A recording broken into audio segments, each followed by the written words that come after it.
Hi, everyone. Excited to be on the call today. My name is Eb. I work in an HR setting, and I'm just a very open person when it comes to speaking about different topics and really expressing myself. Just to talk about, I think both of those aspects of a relationship are extremely important, and the points that Lucinda made were very valid, especially when you're speaking about boundaries. I think it's important to understand everyone's boundaries in a relationship and really respect those boundaries. And what you realize is that boundaries is such a sensitive subject because you don't want to go past someone's boundaries and make them feel that out in them because you won't know if you're crossing a boundary unless someone just tells you that they're crossing a boundary.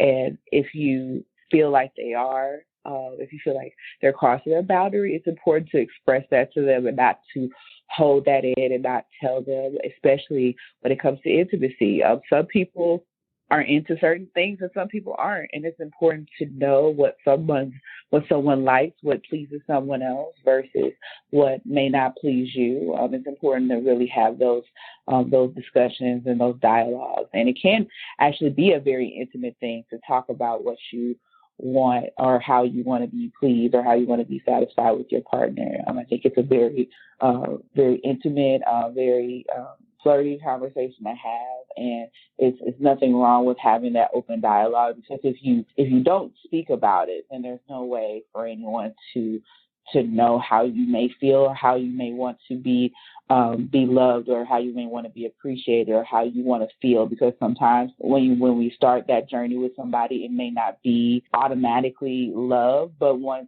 if it grows to that, then you really want to know what a person wants, what a person desires, what a person feels comfortable with doing. I've never necessarily been in a relationship with someone where I felt like they crossed the boundary, but I feel like that's because I always express myself and I always say what I like and what I don't like from the very beginning, because I feel like there's no way for somebody to know how I feel.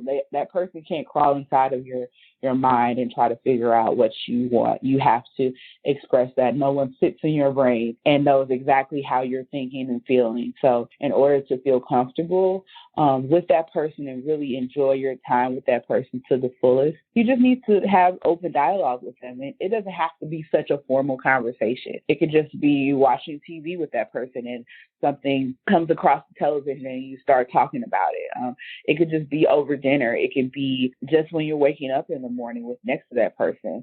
It doesn't have to be like a formal sit down. Let's sit down and talk about what our boundaries are. Let's sit down and talk about what our intimacy goals are. That's not what we should necessarily do. There's nothing wrong with that if that's your style, but that's not necessarily what I recommend. I think it just should be open and fluid and natural with the person, and you'll know the right time where you can talk to that person about that. It should feel like an instinct where you can talk to the person about what your boundaries are and what intimacy, what makes you feel special, what makes you feel loved, what makes you feel adored. And if you don't feel like you can talk to that person about that, I think that should be a number one sign or some sort of trigger. If you feel like every time you bring up boundaries, a person never wants to talk about it. If you bring up what you don't like, and a person never wants to hear it. If you bring up what you like and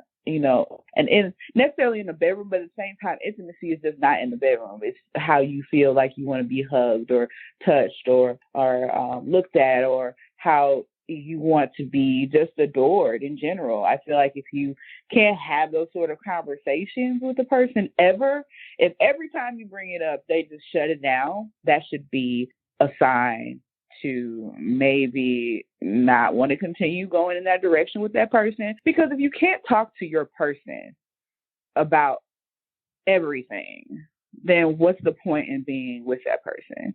But the goal here is to really try to be better. So we want to always encourage people to be open with their partners and to be accepting of what their partner has to say. I think if you're open, that's one thing, but you also have to be accepting. So if a person is speaking to you, don't necessarily interrupt them all the time. take a moment to actually put on your listening ears and hear what they have to say. Don't always speak over someone, especially someone that, if your partner is a more timid person or they have a hard time expressing themselves and then they're finally expressing themselves to you, don't interrupt them. Let them get out what they need to say. You know your partner better than anyone, hopefully. And if you don't, hopefully you're building that relationship with that person. And as you're learning them, you should really know their personality. So if you know that they're open automatically, they're just very open, then maybe you can have that dialogue where you're kind of talking with them too. But if they're very shy and timid and it scares them to talk about their boundaries and what they like to experience in intimacy, then maybe just listen. Just listen this time and not actually talk over them, because then that might make them feel uncomfortable and they may not share exactly what they want to share. It's nothing like having a conversation with someone and they're influencing everything that you want to say. For example, if a person says they love to be kissed and you're interrupting them the entire time and you're saying how you don't necessarily like that, then they may say, okay, well, I don't really like that. Where in the back of their mind, they're like, I really do like it, but I want to please my partner. So I think it's important to just have that sort of dialogue, but also be respectful, understand your partner, and know what your partner wants. So I don't know if anyone has any comments about that or has any thoughts about that, but